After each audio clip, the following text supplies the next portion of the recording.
السلام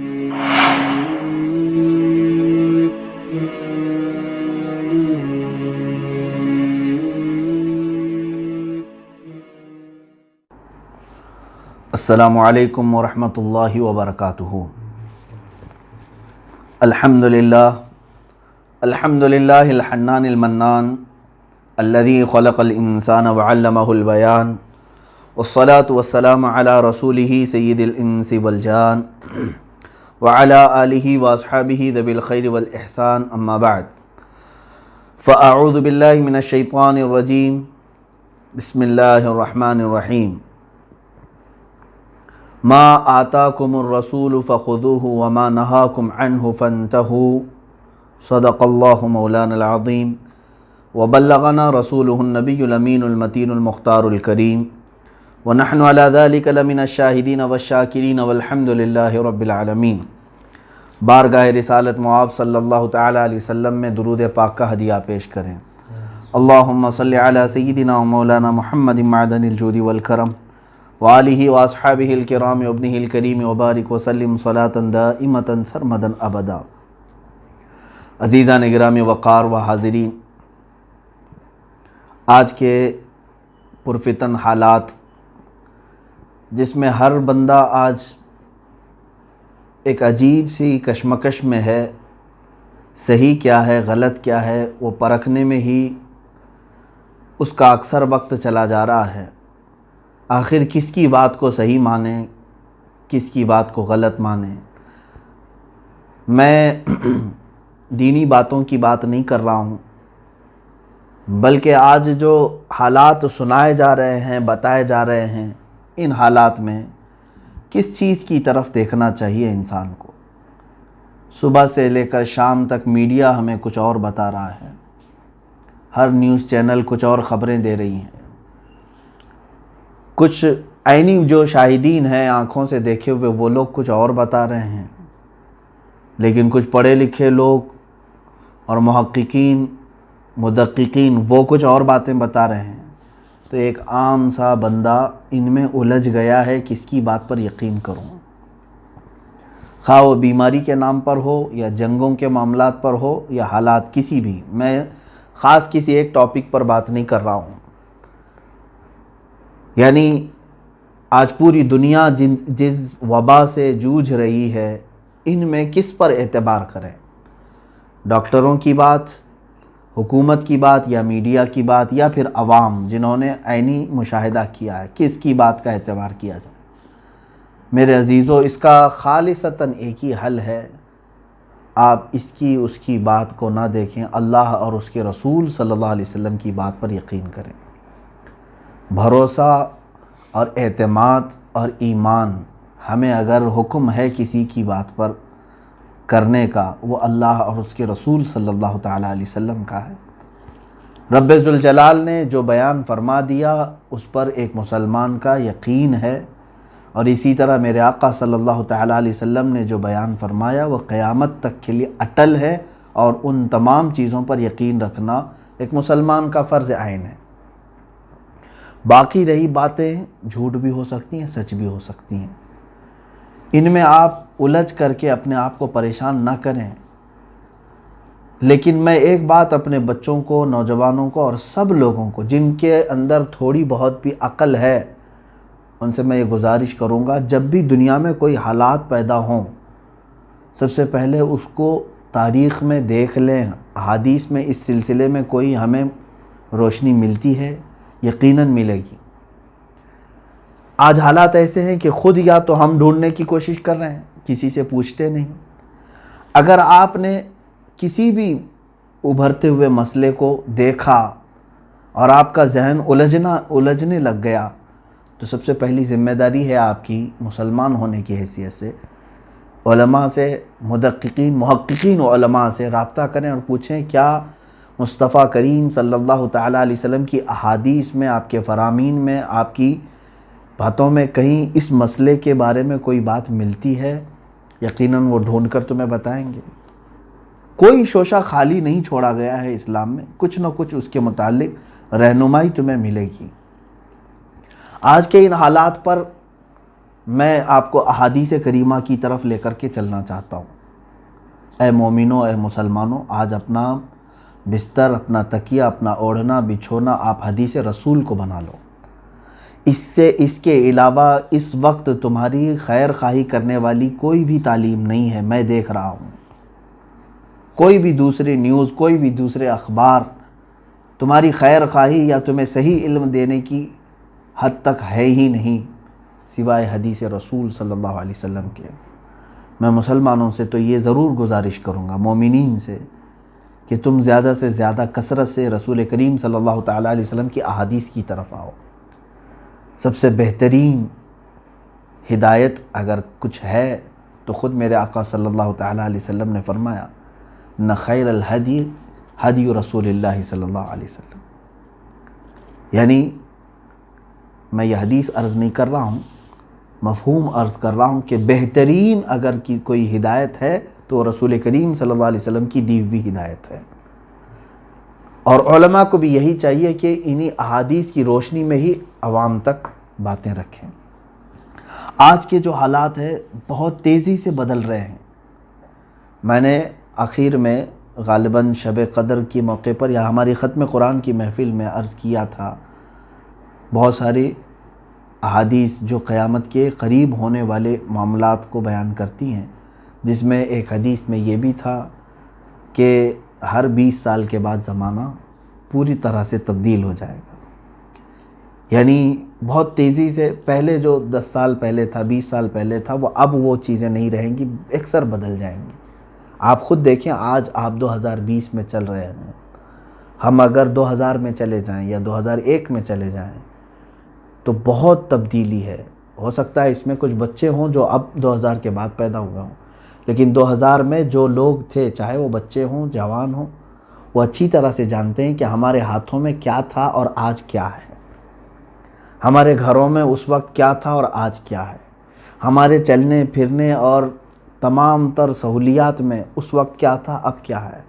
بہت ساری چیزیں تبدیل ہو چکی ہیں۔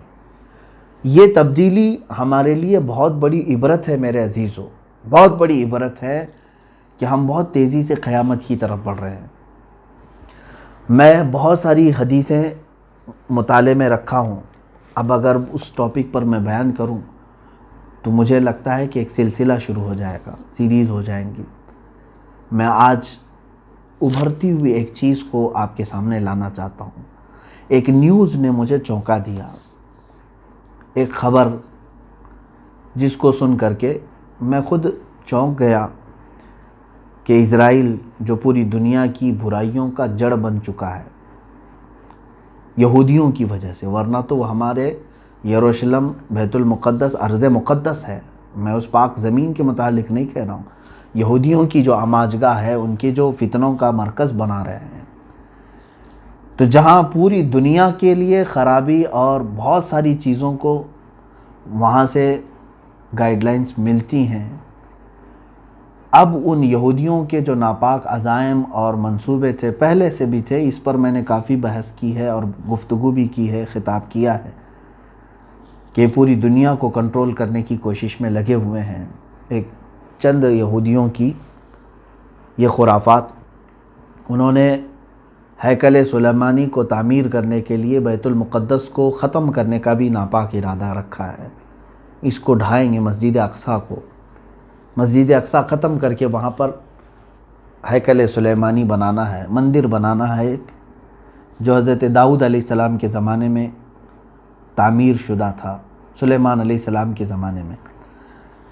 یہ اتنا ہی نہیں بلکہ انہوں نے پورے اسرائیل کو گریٹر اسرائیل کا نام دیا۔ آپ بھی گوگل پر گریٹر اسرائیل ڈال کر کے دیکھیں تو آپ کو ایک میپ دکھے گا۔ دنیا کے نقشے میں انہوں نے اپنا ایک میپ ایسا بنایا ہے، ان کے دعوے کے مطابق اسرائیل کا حصہ صرف وہ نہیں ہے جہاں پر آج یہ ہیں، بلکہ یہ عراق کا بھی کچھ حصہ لینا چاہتے ہیں، مصر کا بھی کچھ حصہ، اردن کا جس کو جارڈن کہا جاتا ہے وہ بھی حصہ، اور پھر سیریا کا یعنی ملک شام کا حصہ، اور پھر سعودی عرب جو عرب شریف ہے، اس میں خیبر تک کا علاقہ شامل ہے، مدینہ طیبہ کے قریب قریب تک۔ اتنا پورا حصہ ان کا دعویٰ ہے کہ یہ اسرائیل کا ہے اور وہ اس کو لے کر رہیں گے، جس سلسلے میں پوری دنیا میں یہ گھماسان ہے۔ آپ محسوس کریں گے جن ملکوں کا نام میں نے ابھی لیا ہے، انہی ملکوں میں سب سے زیادہ ابھی آپسی معاملات، خانہ جنگی شروع ہے۔ آپ مصر کے حالات بھی دیکھیں، پائیدار نہیں ہیں۔ عراق کو پوری طرح تباہ کر دیا گیا ہے۔ ملک شام کی حالت کیا ہے آج؟ اور جارڈن میں بظاہر دیکھنے کو ایک حکومت نظر آتی ہے، ورنہ وہاں پر بھی یہودیوں کی غلامی بہت زیادہ ہے۔ اور سعودی، ان کو تو دوسرا نام اگر یہودی کہا جائے، جو بادشاہ بیٹھے ہوئے ہیں، جو وہاں پر منتظمین ہیں، میں ان کی بات کر رہا ہوں، سارے ملک کے باشندوں کے لیے نہیں، تو میں سمجھتا ہوں کہ یہ کوئی خراب بات نہیں ہے، وہ مکمل ان کی غلامی میں ہے۔ بلکہ بہت سارے ایسی باتیں لیک بھی ہوئی ہیں کہ سعودی عرب کے جو ذمہ دار لوگ ہیں، انہوں نے اسرائیل کے بہت سارے خفیہ میٹنگیں اٹینڈ کی ہیں، جن کی ویڈیو لیک ہوئی تھی۔ کیا ضرورت تھی کہ ایک اسلامی کنٹری کو ایک اسرائیل کے یعنی وہاں کے منتظمین کے ساتھ میٹنگ اٹینڈ کرنے کی؟ بہرحال ان تفصیلات میں نہیں جاتا۔ اب جو چیز میں عرض کرنے جا رہا ہوں، اس کے لیے تھوڑی سی میں نے تمہید آپ کے سامنے رکھی۔ برسوں سے تقریباً 100 سال کے قریب ہونے کو آ گئے، اسرائیل اپنی ہجرت وہاں، یعنی یہودی اپنی ہجرت کرتے کرتے کرتے اسرائیل میں کافی بڑی تعداد میں آ گئے۔ پہلے تو یہ ایک چھوٹے سے حصے میں تھے، اور بڑھتے بڑھتے بڑھتے اب پورے فلسطین کو انہوں نے اپنے اندر کر لیا ہے۔ اب فلسطین تھوڑا سا رہ گیا، اسرائیل بڑھ گیا۔ غزہ کی ایک پٹی ہے، اس کے اطراف پورے اسرائیلی آباد ہیں، یہودی آباد ہیں۔ حتیٰ کہ UN میں، اقوام متحدہ میں یہ قرارداد پاس ہوئی تھی کہ یہودی اردن کے قریب کچھ علاقے ہیں جو فلسطینیوں کے، وہاں اپنی تعمیرات نہیں کریں گے۔ اس کے باوجود اسرائیل نے UN کی مخالفت کرتے ہوئے ابھی تقریباً 2 لاکھ یہودیوں کو اس میں آباد کیا ہے۔ کئی بستیاں آباد ہو چکی ہیں۔ میں قریب آ رہا ہوں، آپ سوچ رہے ہوں گے یہ باتیں کیوں چھیڑ رہے ہیں، میں قریب آتا ہوں آپ کے۔ یہودیوں کو لا کر کے یروشلم میں بسایا جا رہا ہے۔ یروشلم یہ وہی شہر ہے جس میں بیت المقدس ہے۔ اب یروشلم کا جو لوکیشن ہے وہ تقریباً دنیا کے 3 بڑے ادیان کے لیے مقدس ہے، عیسائیوں کے لیے بھی، کیونکہ بیت اللحم وہاں ہے، عیسیٰ علیہ السلام کی پیدائش جہاں ہوئی تھی۔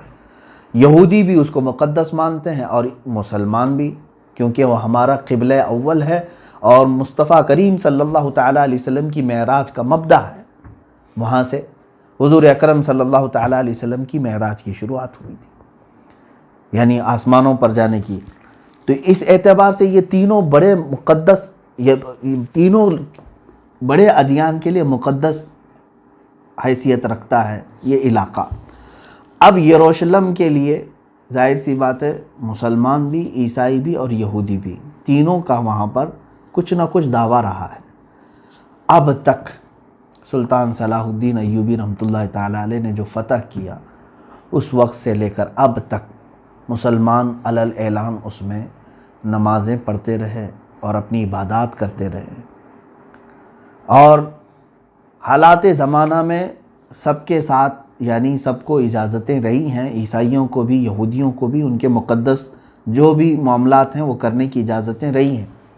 لیکن جب سے یہودی وہاں پر آباد ہوئے، انہوں نے دخل اندازی شروع کی۔ اب حالت یہ ہے کہ بیت المقدس میں بھی پرمیشن ان کی لے کر کے مسلمانوں کو جانا ہوتا ہے، یہودیوں کی پرمیشن لے کر انہیں جانا ہے۔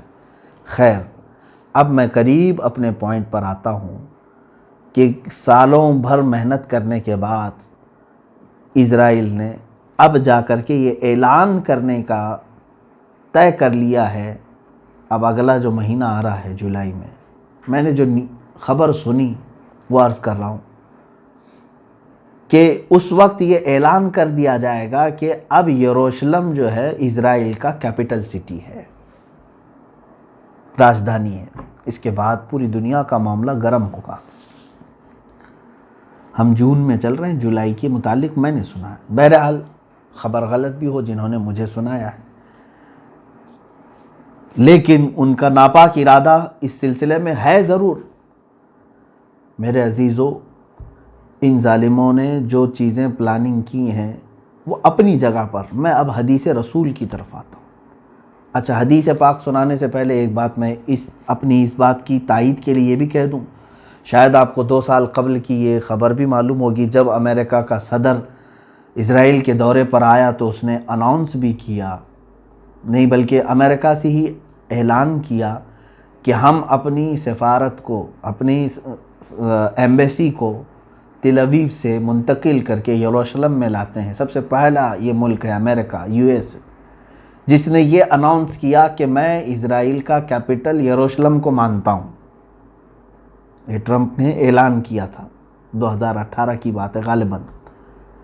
اس وقت سے ہی یہ بات شروع ہو چکی ہے پوری دنیا میں کہ اب اسرائیل کا کیپٹل یروشلم ہے۔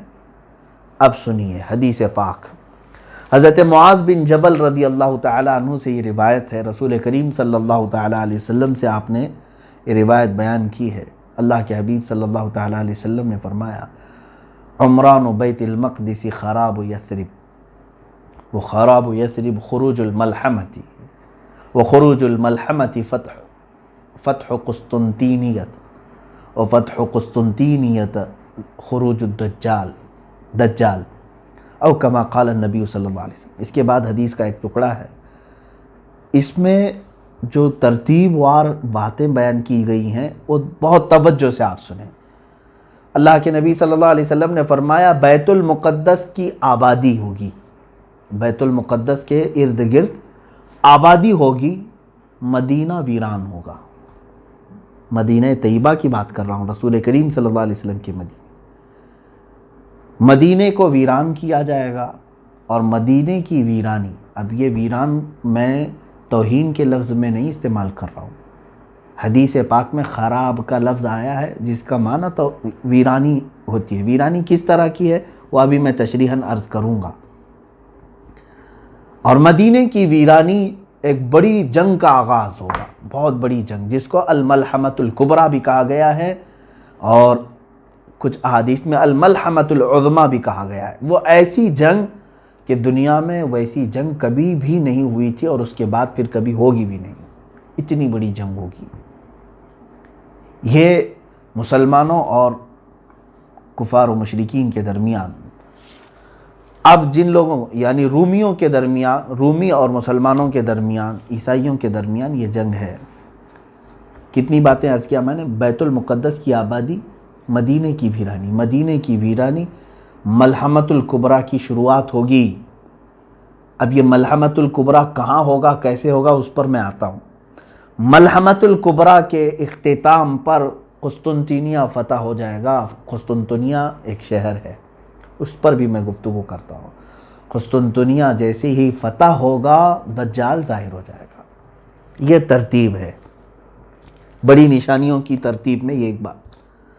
اب اسی پر اگر گفتگو کریں تو بات طویل ہو جائے گی، اور حالات پورے کے پورے اس حدیث کے قریب آ رہے ہیں، اس لیے مجھے آج آپ کو اس حدیث کو سنانا پڑ رہا ہے۔ عزیزان گرامی وقار، اب حالات دیکھیں۔ اللہ کے نبی صلی اللہ تعالیٰ علیہ وسلم نے فرمایا عمران بیت المقدس خراب یثرب، بیت المقدس کی آبادی۔ اب اس آبادی سے مراد کیا ہے؟ محدثین دو طرف گئے ہیں۔ بعض نے یہ کہا کہ اس کے آس پاس آبادی بہت بڑھ جائے گی، اب وہ یہودی ہوں یا عیسائی ہوں یا مسلمانوں کی آبادی، کوئی بھی مطلق ہے، یعنی وہ بہت ہی بڑا شہر بن جائے گا، اور یہودی مسلسل وہاں پر یہودی کالونیاں بنا رہے ہیں۔ ابھی تقریباً ابھی اس سال کی خبر ہے، میں آپ کو بتا رہا ہوں، 2 لاکھ یہودیوں کو انہوں نے آباد کیا، وہاں پر کالونیاں بنائیں، بستیاں بنائیں غیر قانونی طریقے سے، اور تقریباً 25 سال سے مسلمانوں کی دکانیں بند ہیں، تالوں پر بھی جالے لگ چکے ہیں۔ آپ جا کر کے دیکھ سکتے ہیں بیت المقدس کے ارد گرد جو کرفیو لگے ہوئے تھے وہ ابھی تک لگے ہوئے ہیں، لیکن ان کی آبادی بڑھ رہی ہے۔ اگر حدیث پاک کے مفہوم میں یہی ہے کہ ان کی آبادی ہے تو بھی کوئی حرج نہیں، حدیث پاک میں مطلق فرمایا گیا بیت المقدس کی آبادی۔ مگر اس کے مطابق ایک اور حدیث پاک ملتی ہے جس میں اللہ کے نبی صلی اللہ تعالیٰ علیہ وسلم نے فرمایا جب تم دیکھو گے کہ خلافت ارض مقدسہ میں جا چکی ہے تو سمجھ لو کہ بڑی نشانیاں سب ظاہر ہونے کا وقت آ چکا ہے۔ خلافت ارض مقدس کا مطلب بیت المقدس، خلافت اگر ارض مقدس میں آ گئی تو اس کا مطلب یہ ہوا کہ مسلمانوں کی خلافت پھر سے قائم ہوگی اور وہ بیت المقدس سے ہوگی۔ اب اس حدیث کے متعلق فرمایا گیا کہ اب ارض مقدس میں جب خلافت قائم ہوگی تو وہاں پر آبادی بڑھ جائے گی، کیونکہ دارالخلافہ جہاں ہوتا ہے، دارالحکومت جہاں ہوتا ہے، وہ تو مین شہر ہوتا ہے، وہاں پر کثرت سے آبادی ہوگی۔ تو اس حدیث کا مفہوم یہ بھی ہو سکتا ہے۔ لیکن اب کے جو حالات مجھے نظر آ رہے ہیں اس حدیث کے مطابق، دو چیزیں کیا آپ کو ساتھ ساتھ نظر نہیں آ رہی ہیں؟ ایک طرف ان لوگوں نے بیت المقدس پر ظالمانہ جابرانہ قبضہ جمایا ہوا ہے اور کالونیاں بسا رہے ہیں، اور عنقریب آپ دیکھنا کہ اناؤنس ہو جائے گا، پورے کے پورے دنیا کو سینٹرلائز کرنے کی کوشش کی جائے گی۔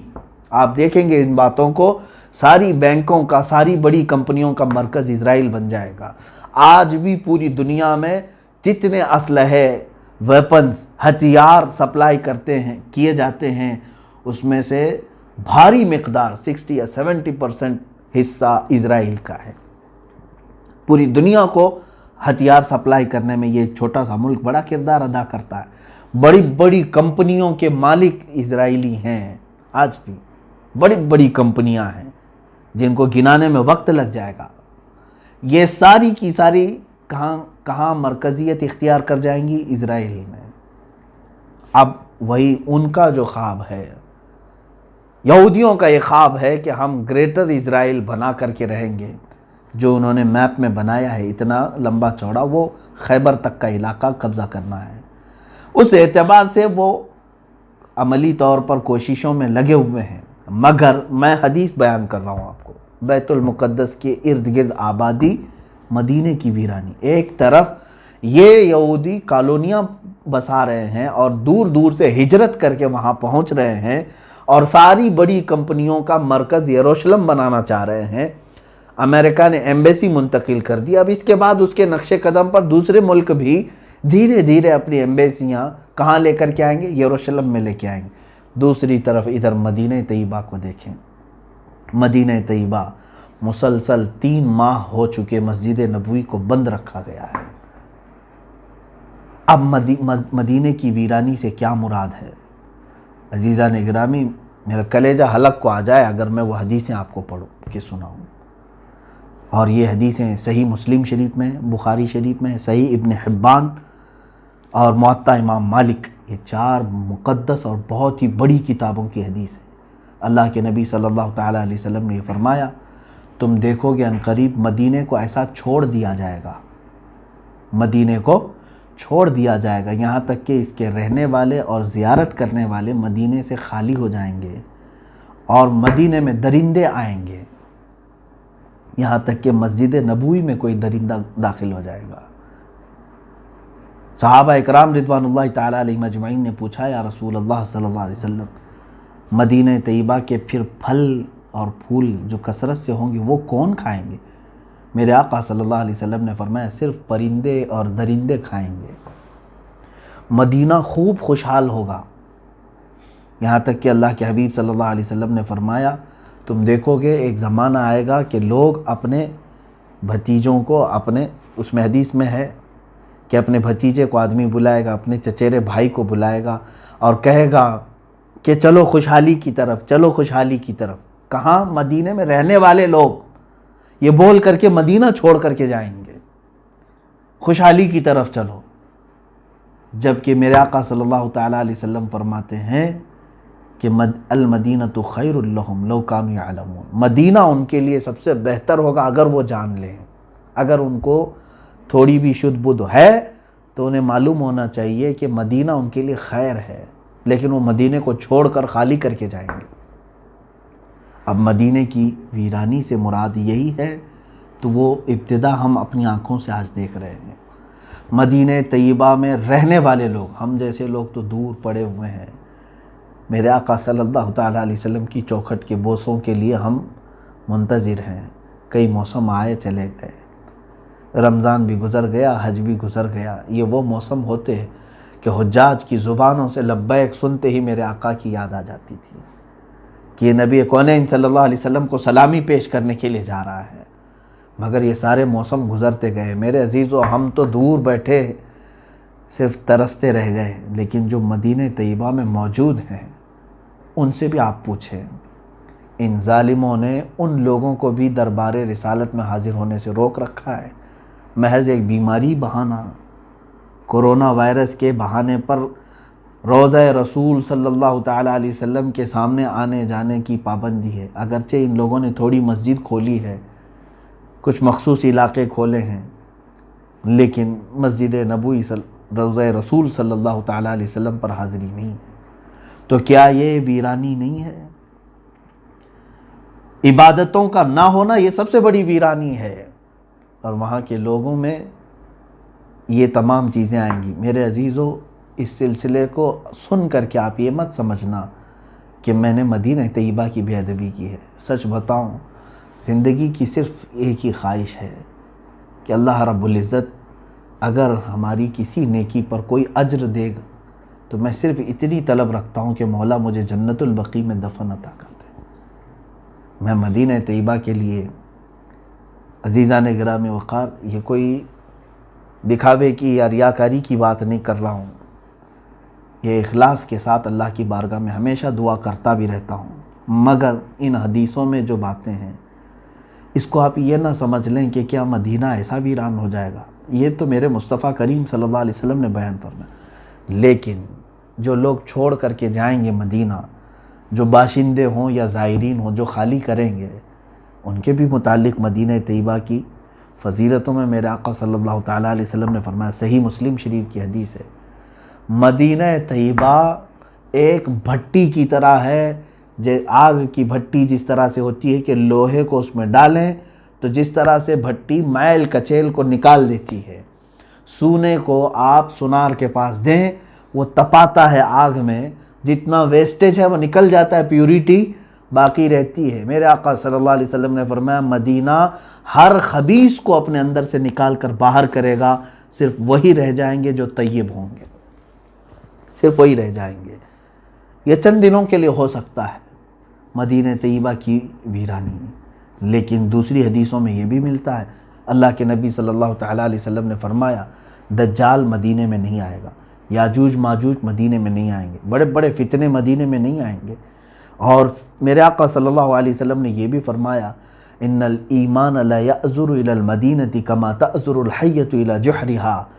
ایمان پوری دنیا سے لوٹ کر کے مدینے میں ایسا آ جائے گا جیسے سانپ گھوم پھر کر کے واپس اپنے سوراخ میں آ جاتا ہے، اپنے بل میں جیسے آ جاتا ہے سانپ.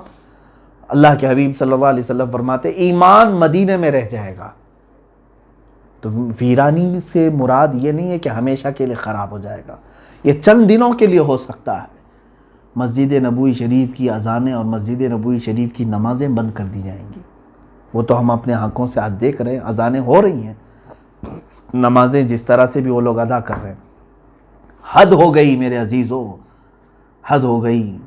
ارے لوگ تو وہاں مرنے کی تمنا رکھتے ہیں.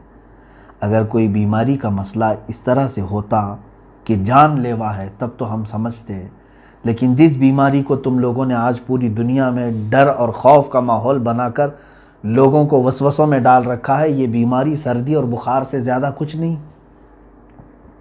یہ میں بڑی بات کہہ رہا ہوں، اگر تو مجھے پکڑیں میرے عزیزوں. میں صرف اس لیے کہہ رہا ہوں کہ کینسر سے اتنے اچھے ہوتے ہوئے لوگوں کو آج تک میں نے نہیں دیکھا، HIV سے اچھے ہوتے ہوئے، کیور ہوتے ہوئے اتنے لوگوں کو نہیں دیکھا. میں صرف اگر اپنے انڈیا کی بات کروں تو 4.5 لاکھ لوگوں کو آج یہاں بتا رہے ہیں، جس میں سے تو 3 لاکھ اچھے ہو چکے ہیں. اتنی بڑی تعداد اگر اچھے ہو سکتے ہیں، کیور ہو سکتے ہیں، تو یہ بیماری جان لیوا کیسے ہو گئی؟ اس کو جان لیوا کہتے ہیں. اس سے زیادہ خطرناک تو BP ہے، شوگر ہے. کبھی بلڈ پریشر والوں کو صحیح ہوتے ہوئے سنا ہے آپ نے؟ شوگر کے مریض کو کیور ہوتے ہوئے سنا آپ نے؟ وہ چلتا رہتا ہے کنٹینیو موت تک. اس بیماری کو اتنا بڑا بنا کر کے کیوں خوف کے ماحول میں لوگوں کو مجبور کیا گیا ہے آج؟ اس سلسلے میں پھر کبھی میں گفتگو کرتا ہوں. ان کی نیت صاف نہیں ہے. پوری دنیا ظالم بنی ہوئی ہے اور اس ظلم کی چکی میں عوام، غریب سارے لوگ پیس رہے ہیں. یہ اور بات ہے کہ جو بھی آواز ان کے خلاف اٹھائے گا اس کو کیس کریں گے، اندر لے جائیں گے، اور نہ جانے ان کے ساتھ کیا کیا برا کریں گے. مجھے معلوم ہے، اس کے باوجود میں گفتگو کر رہا ہوں صرف اس لیے کہ اے غیور مسلمانوں بیدار ہو جاؤ. اللہ تمہارا حامی ہے، رسول کریم صلی اللہ تعالیٰ علیہ وسلم تمہارے ناصر و مددگار ہیں. اپنی ان تمام پھیلائی ہوئی باتوں پر اعتماد اور بھروسہ نہ رکھو، ایمان نہ لاؤ ان کی تمام باتوں پر. بات یہ عرض کر رہا تھا مدینہ طیبہ کو جس طرح سے ویران کرنے کی ان لوگوں نے کوشش کی، اللہ اکبر. آج بتانے سے زبان لڑکھڑا جاتی ہے. اب اللہ کے حبیب صلی اللہ تعالیٰ علیہ وسلم نے جو بیان فرمایا کہ وَخَرَابُ یثرب خروج الملحمۃ الکبریٰ. خروج الملحمہ، ملحمہ کیا ہے یہ؟ اب اس پر میں بات کروں. دنیا کی سب سے بڑی جنگ ملحمہ جو ہے، یہ لحم سے بنا ہوا ایک لفظ ہے. گوشت کاٹنے کی جو دکان ہے اس کو ملحم بھی کہتے ہیں. ملحمہ، اس میں گوشت کے ٹکڑے ٹکڑے ہو جائیں گے جس کی وجہ سے اس کو بہت بڑی ملحمۃ الکبریٰ، یعنی اللہ کے حبیب صلی اللہ تعالیٰ علیہ وسلم نے یہ فرمایا خراب یثرب خروج الملحمہ. ملحمہ کیا ہے؟ ایک بہت بڑی جنگ ہے. دوسری حدیثوں سے اس کے متعلق جو تائید ملتی ہے، ایک حدیث میں یہ بھی میرے آقا صلی اللہ تعالیٰ علیہ وسلم نے فرمایا قیامت اس وقت تک نہیں آئے گی جب تک کہ رومیوں کے ساتھ تم آماق میں یا دابق میں نہ اتر جاؤ. یہ دو جگہوں کے نام میں بتا رہا ہوں، مرج دابق اور آماق یہ لفظ آئے ہیں. اور ایک حدیث میں ہے حضور صلی اللہ تعالیٰ علیہ وسلم نے فرمایا ملحمۃ الکبریٰ ہوگی، سب سے بڑی جنگ ہوگی مسلمانوں میں اور عیسائیوں میں، اور یہ غوطہ میں ہوگی جو دمشق کا ایک علاقہ ہے. غوطہ حدیث میں لفظ بھی آیا ہے. مسلمانوں کا مرکز غوطہ ہوگا. اس وقت تمام مسلمان وہاں جمع ہوں گے دمشق میں، غوطہ.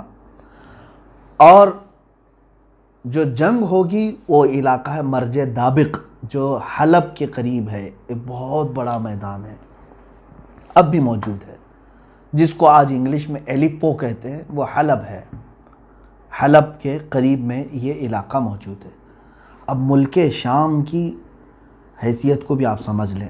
قیامت کی نشانیوں میں اللہ کے حبیب صلی اللہ علیہ وسلم نے یہ بھی فرمایا کہ جو مومن ہوں گے وہ سب ملک شام کی طرف ہجرت کر جائیں گے. سب کس طرف جائیں گے؟ ملک شام کی طرف، جس کو سیریا کہتے ہیں اور عربی میں کچھ لوگ سوریا کہتے ہیں. سیریا کی طرف سب لوگ چلے جائیں گے. آج آپ یہ سوچ رہے ہوں گے کہ سیریا چھوڑ کر کے لوگ جا رہے ہیں، اور ایسے حالات میں آپ کہہ رہے ہیں کہ سارے لوگ سیریا میں آئیں گے. چاہے پورا سیریا آج خالی ہو جائے پھر بھی مجھے میرے آقا صلی اللہ علیہ وسلم کی حدیث پر یقین ہے. میرے آقا نے فرمایا کہ پورے مومنین ہجرت کریں گے تو ضرور وہ ہجرت کریں گے. آج یا کل تمام مومنین وہ جمع ہوں گے، کیونکہ شام جو ہے ارض حشر و نشر ہے. یعنی قیامت کا میدان ملک شام کو بنایا جائے گا. یہ بھی حدیث پاک میں ہے. قیامت کا میدان کہاں ہوگا؟ ملک شام کو بنایا جائے گا، اور تمام مومنین ملک شام کی طرف ہجرت کر کے جائیں گے. اب یہ جو ملحمۃ الکبریٰ ہے، سب سے بڑی جنگ، کتنے لوگوں کے مقابل میں آپ کھڑے ہوں گے جانتے ہیں آپ؟ ایک حدیث میں ہے اللہ کے حبیب صلی اللہ تعالیٰ علیہ وسلم نے فرمایا اس وقت رومی، پہلے سے حالات اگر میں بتاؤں تو یہ ہے کہ میرے آقا صلی اللہ علیہ وسلم نے فرمایا تم اور عیسائی، یعنی تم اور مسلمان اور رومی عیسائی صلح کے ساتھ چل رہے ہوں گے، یعنی ایک دوسرے کے ساتھ صلح کر کے ساتھ ساتھ چل رہے ہوں گے، اور ان دونوں کا جو دشمن ہوگا اس سے لڑ رہے ہوں گے. کئی سالوں تک یہ بات چلے گی.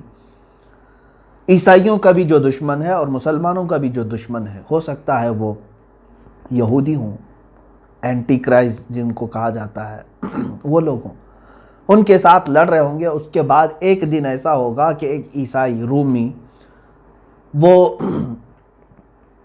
سلیب توڑ دے گا اور بدعہدی کریں گے اس صلح میں، وہ لوگ صلح کو توڑ کر کے بد شکنی کریں گے، تو پھر مسلمانوں اور عیسائیوں میں ایک بہت بڑی جنگ ہوگی۔ اس وقت سارے عیسائی جو جمع ہوں گے، 80 جھنڈوں تلے وہ لوگ جمع ہوں گے۔ کتنے؟ 80 جھنڈے۔ ہر جھنڈے کے تحت، ہر جھنڈے کے نیچے 12,000 لوگ ہوں گے۔ اس اعتبار سے تقریباً کتنے ہو گئے؟ 9,60,000 کے قریب۔ 9,60,000 کی فوج ایک طرف ہوگی۔ یوں سمجھ لیں کہ مومنین کے مخالفت میں، مسلمانوں کے مخالفت میں پورا کفر جمع ہو جائے گا۔ اس میں جہاں جہاں یہ لوگ ہوں گے سب کو جمع کر لیں گے۔ یہی ملحمۃ الکبریٰ ہے، سب سے بڑی جنگ ہے۔ اور اس جنگ میں مسلمان کس طرح ہوں گے؟ بعض حضرات نے کہا کہ وہ امام مہدی کی قیادت میں لڑیں گے، لیکن حدیثوں میں ایسا لفظ تو ہے نہیں۔ ہو سکتا ہے کہ امام مہدی کے بغیر بھی لڑیں۔ قیادت کون کرے گا، کیسے کرے گا، اس کے متعلق وضاحت نہیں ملتی، لیکن البتہ یہ بات ہے کہ ان میں سے 1/3 لوگ، مسلمانوں میں سے 1/3 کے قریب 1/3 بھاگ جائیں گے۔ اور میرے آقا صلی اللہ علیہ وسلم نے فرمایا وہ ایسے ہوں گے کہ اللہ تعالیٰ کبھی ان کی توبہ قبول نہیں کرے گا، وہ ہمیشہ کے لیے مردود مریں گے، ان کی توبہ کبھی نہیں قبول ہوگی، وہ جہنم میں جائیں گے، جو میدان چھوڑ جائیں گے۔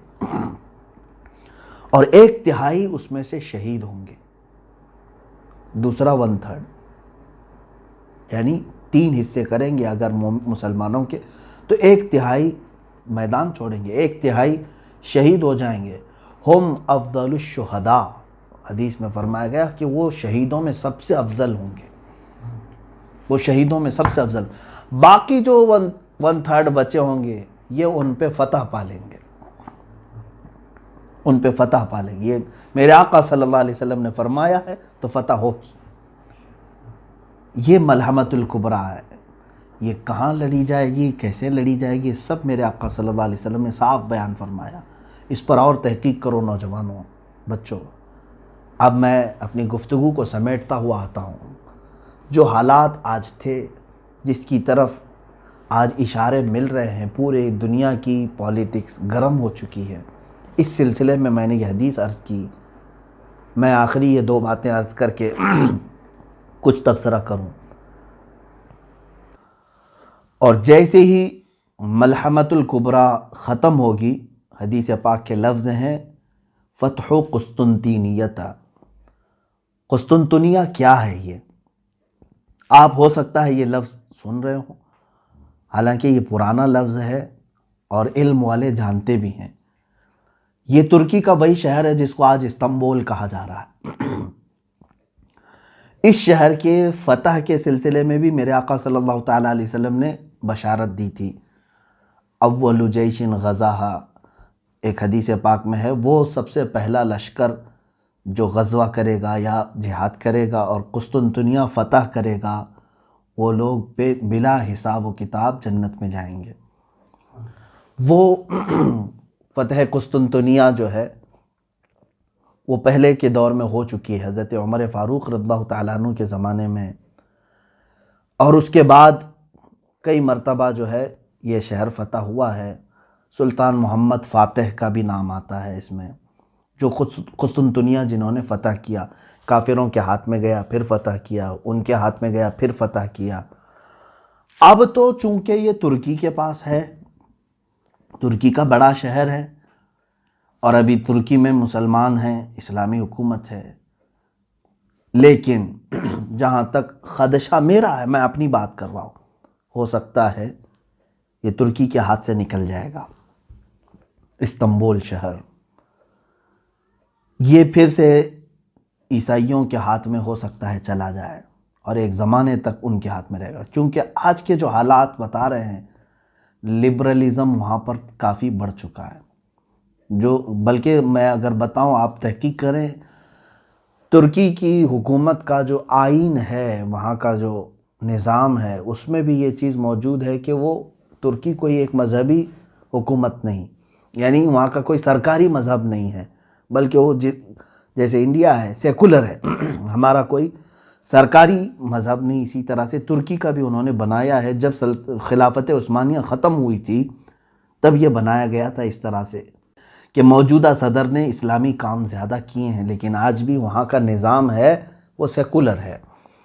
اور آج بھی بہت سارے وہاں امریکہ کے پٹھو موجود ہیں، بہت سارے ایسے جو منافق ہیں، وہ اپنے ماحول کو بڑھانے کی کوشش کر رہے ہیں. تو مجھے جہاں تک اندیشہ لگتا ہے استنبول ان کے ہاتھ سے جائے گا اور عیسائیوں کے قبضے میں رہے گا، چونکہ حدیث پاک میں جو ترتیب بتائی گئی ہے، پہلے عمران و بیت المقدس، بیت المقدس کی آبادی اور مدینہ کی ویرانی. مدینہ کی ویرانی ملحمۃ الکبریٰ کا ظہور ہوگا، یعنی بڑی جنگ ہوگی.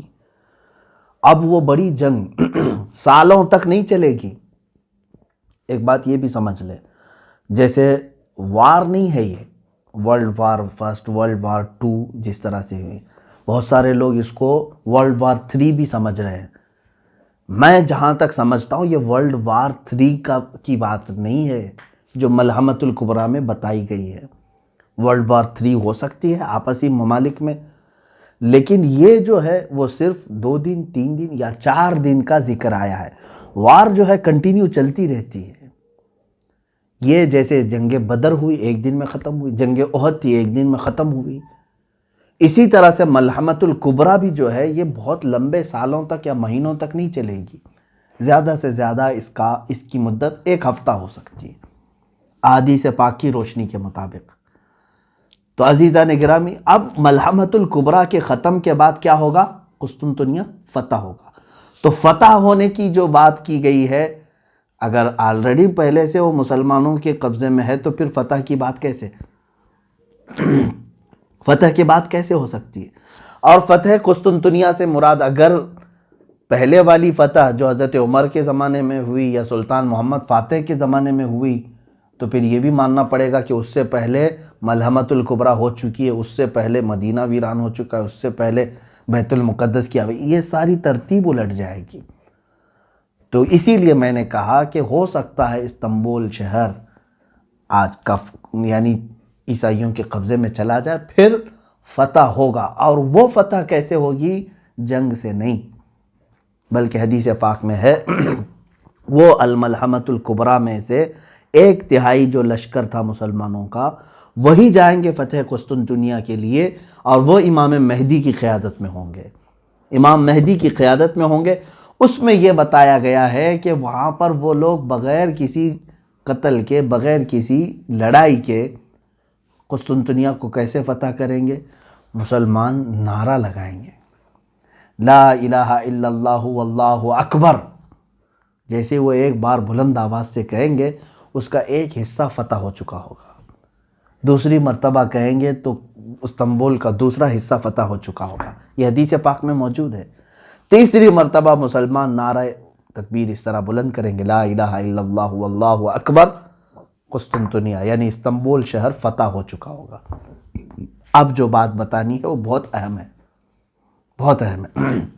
یہاں تک کی بات تھی، جیسے یہ قسطنطنیہ فتح کر کے ابھی اپنی یعنی تھکان کو دور بھی نہیں کر چکے ہوں گے، اسی وقت ایک آدمی ان کے پیچھے سے یہ اعلان کرے گا کہ اے مسلمانوں، دجال ظاہر ہو چکا ہے، تمہارے گھروں میں گھس کر کے تمہارے بیوی بچوں کو ختم کر رہا ہے.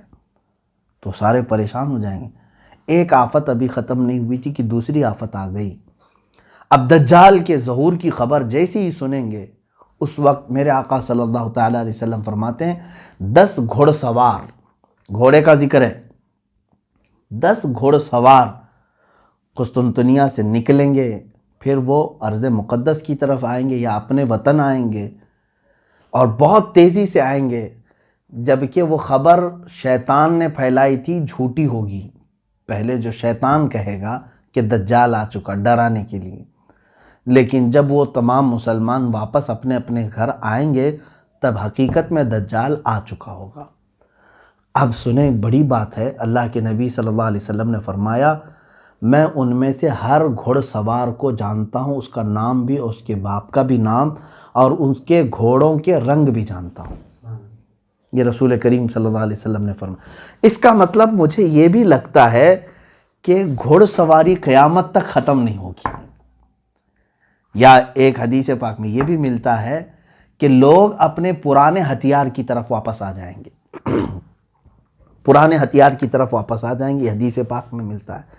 ظاہر سی بات ہے آج کے دور میں ہم سائیکل اور موٹر سائیکل پر چلنا نہیں چاہ رہے ہیں، رفتار اتنی تیز ہو چکی ہے، ہم جو ہے اب کاروں میں، اور کاروں سے زیادہ اب اور تیز ہم دیکھنا چاہ رہے ہیں، بلٹ ٹرین آ چکی ہے، اس سے زیادہ تیز ہم تو ایروپلین دیکھ چکے ہیں، راکٹ دیکھ چکے ہیں۔ اتنی تیزی کے زمانے میں پھر گھوڑے کا تصور کیسے؟ گھوڑا کیوں استعمال کرے گا کوئی؟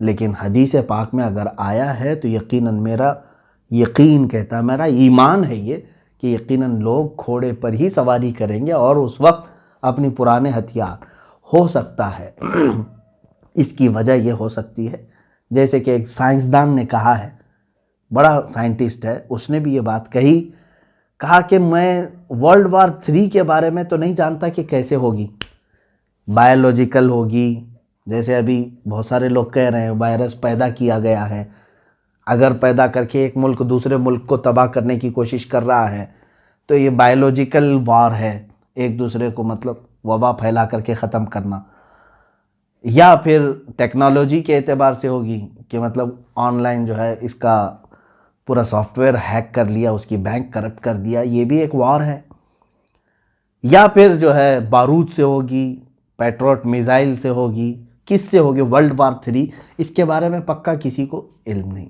اس سائنٹسٹ نے بھی یہ کہا، یہ تو مجھے نہیں معلوم کہ ورلڈ وار 3 کس طرح کی ہوگی، لیکن یہ میں ضرور بتاؤں گا کہ ورلڈ وار 4 اگر ہوئی تو پھر وہ لکڑیوں اور تلواروں سے ہی ہوگی۔ وہ کیوں؟ اس سے پوچھا گیا تو اس نے کہا ورلڈ وار 3 میں لوگ اپنے پاس جو کچھ بھی ہے ایک دوسرے پر ڈال کر کے سب تباہ کر چکے ہوں گے، ان کے پاس کچھ بھی نہیں بچا ہوگا۔ یہ ہو سکتا ہے، یہ تشریح سمجھنے فہم کے قریب ہے۔ ہر ملک آج ایک دوسرے کو ڈرا رہا ہے اپنے نیوکلیائی پاور ہونے کا، اس کے پاس نیوکلیئر ہے اور ڈرا رہا ہے ایک دوسرا ملک، اور ممالک کے درمیان یہ رسہ کشی تو آج اتنی عروج پر آ گئی ہے، بارڈر کے مسئلے آج دیکھ رہے ہیں ہم، ہر ایک ملک جو ہے اب اس میں جو بڑے بڑے جو ممالک ہیں جن کے پاس آج بارود ہے، نیوکلیائی پاور ہے، اگر ان میں سے کسی نے بھی نیوکلیائی پاور کا استعمال کیا تو انجام اتنا خطرناک ہوگا۔ آپ نے تاریخ پڑھی ہوگی کہ امریکہ نے ناگاساکی اور ہیروشیما پر جو نیوکلیائی بم گرائے تھے، ایٹم بم گرائے تھے، آج سے وہ تقریباً 80 سال کے قریب ہو گئے، زیادہ عرصہ ہو گیا، 70 سال کے قریب ہو گئے، آج تک وہ زمین بنجر ہے، وہاں سے کوئی ایک سبزہ نہیں اگتا، وہاں کے لوگ معذور پیدا ہوتے رہے سالوں تک، اتنی خطرناک اس کی زہریلی گیس ہے۔ اور اگر وہ اس زمانے کا نیوکلیئر تھا، اب اس وقت اور پتہ نہیں اس میں کتنا ڈیولپ کر چکے ہوں گے۔ ایک ایک ملک کے پاس اتنا نیوکلیئر ہے کہ یہ دنیا کو پوری دنیا کو ختم کرنے کے لیے اپنا وہ استعمال کر سکتے ہیں، اور اگر کسی ملک نے تھوڑا سا بھی ایک دوسرے کے حق میں استعمال کیا تو مجھے جہاں تک لگتا ہے سارے ویپن، سارے مشینیں، ساری چیزیں ختم کر دی جائیں گی، سارے تار ٹوٹ جائیں گے، نہ کوئی مشین ہوگی، نہ کوئی موبائل ہوگا، نہ کوئی سیٹلائٹ ہوگا۔ پھر لوگ کس چیز پر آئیں گے؟ واپس اسی کلہاڑی پر آئیں گے، انہی تلواروں پر، انہی لاٹھیوں پر آئیں گے۔ تو یہ ہو سکتا ہے، اور قیامت کی نشانیوں میں یہ ہے۔ بہرحال بات میری طویل نہ ہو جائے، عزیزان گرامی وقار، آج پوری دنیا کے حالات اس طرف آ رہے ہیں، آپ غور سے دیکھنا کہ بیت المقدس کی طرف آپ کی توجہ ہمیشہ رہے۔ یہ پورے دھیان بھٹکانے کی کوشش تھی پوری دنیا میں، ہم سب کے ذہن کو دوسری طرف ڈالنے کی، کہ آج یروشلم کو کیپٹل بنانے کی یہودیوں نے ایسی سازش کی کہ پوری دنیا کو ایک وبا کے چکر میں مبتلا کر رکھا، اور سب کو ڈر کے ماحول میں، لاک ڈاؤن کے ماحول میں، کوئی پروٹیسٹ نہ کر سکے، کوئی باہر نہ آ سکے، قید کر دیا۔ ایک طرف اسلامی ممالک جن کو ہم کہہ رہے ہیں ان کو زرخرید غلام بنا چکا ہے، یہ سارے سعودی ہوں، جتنے بھی اس کے ہم نوا ہوں، ان میں سے کسی کے بھی اندر اس کے خلاف بولنے کی ہمت نہیں، جسارت نہیں، بلکہ اب تو یہ اپنے بارڈر بھی اسرائیل کے استقبال کے لیے کھولنے کو تیار ہیں۔ ایک بات یہ بھی حدیث پاک میں موجود ہے، اللہ کے حبیب صلی اللہ علیہ وسلم نے فرمایا وَيْلٌ لِّلْعَرَبِ مِن شَرٍ قَدِ اقْتَرَبَ، تمام عرب کے لیے تباہی ہو، ویل ہے، بربادی ہو ایسے شر سے جو بہت ہی قریب آ چکا ہے۔ ایک حدیث پاک میں ایک ایسا فتنہ اٹھے گا کہ عرب سب تباہ ہو جائیں گے، عرب سب مریں گے۔ اب وہ کون سا فتنہ ہوگا وہ ہم دیکھ رہے ہیں، اور حدیث پاک کے لفظ یہ ہیں، میرے آقا صلی اللہ علیہ وسلم نے فرمایا اس فتنے میں جتنے عرب مارے جائیں گے وہ سب جہنم میں جائیں گے، قتلاہا فی النار۔ حضور صلی اللہ علیہ وسلم نے فرمایا اس فتنے کے جتنے مقتولین ہیں، جتنے مارے جائیں گے وہ سب جہنم میں ہوں گے، کیونکہ یہ سب دنیاوی غرض سے لڑ رہے ہوں گے آپس میں، اور یہ دنیاوی غرض سے لڑ کر کے مر رہے ہوں گے اور یہ جہنم میں جائیں گے۔ ہو سکتا ہے یہ وہی زمانہ ہے جس میں عرب تباہی کی طرف جائیں گے، ان کی تباہی قریب ہے۔ اور میں نے ایک حدیث پاک اس سے قبل بھی آپ کے سامنے رکھی تھی، اللہ کے حبیب صلی اللہ تعالیٰ علیہ وسلم نے فرمایا ایک بادشاہ ہے ہوگا، اس کے مرنے کے بعد اس کی گدی کو، اس کے تخت کو حاصل کرنے کے لیے 3 لوگ لڑیں گے، اور تینوں کو وہ تخت نہیں ملے گا، یہاں تک کہ یہ قتل و خون ریزی عام ہو جائے گی، اور یہ تباہی کا ایک دہانا شروع ہوگا۔ آج کے جو وہاں عرب کے بادشاہ کی جو سچویشن ہے وہ ایسی ہی ہے۔ میں یہ ایگزیکٹ نہیں کہہ رہا کہ اسی زمانے کے لیے یہ بات کہی گئی، ہو سکتا ہے اس کے بعد بھی ہوگا، لیکن حالات یہ بتا رہے ہیں کہ اس بادشاہ کے مرنے کے بعد یہاں پر بھی 3 دعوے دار ہیں۔ آلریڈی 2 کراؤن پرنسز کو ان لوگوں نے، 2 کراؤن پرنس کو انہوں نے ہٹایا، اب تیسرا یہ جو بیٹھا ہوا ہے۔ اب دیکھیں حالات کس کروٹ پر لے جاتے ہیں۔ میں حالات کی طرف لے کر کے آیا، اے مسلمانوں ان حالات میں بھی میرے آقا صلی اللہ تعالیٰ علیہ وسلم نے ہماری دستگیری فرمائی ہے، ہماری رہنمائی فرمائی ہے۔ افسوس ہے اس وقت جو ہے ہمارے بچے گیم میں مبتلا ہیں، ٹک ٹاک میں مبتلا ہیں، بہت سارے ایسی خرافات اور واہیات میں مبتلا ہیں، پوری رات پورا دن اس طرح کی فحاشیت میں مبتلا ہیں، تو ہمیں معلوم نہیں کہ دنیا کہاں چل چکی اور کون سے پلاننگ ہو چکی ہیں۔ اسی لیے میں بارہا یہ کہتا ہوں کہ اٹھو وہ گر نہ حشر نہ ہوگا پھر کبھی، دوڑو کہ زمانہ چال اپنی چل گیا۔ اے امت محمدیہ کے غیور نوجوانوں، قوت عشق سے ہر پست کو بالا کر دے، دہر میں نام محمد سے اجالا کر دے۔ وآخر دعوانا ان الحمدللہ رب العالمین۔ السلام علیکم ورحمۃ اللہ۔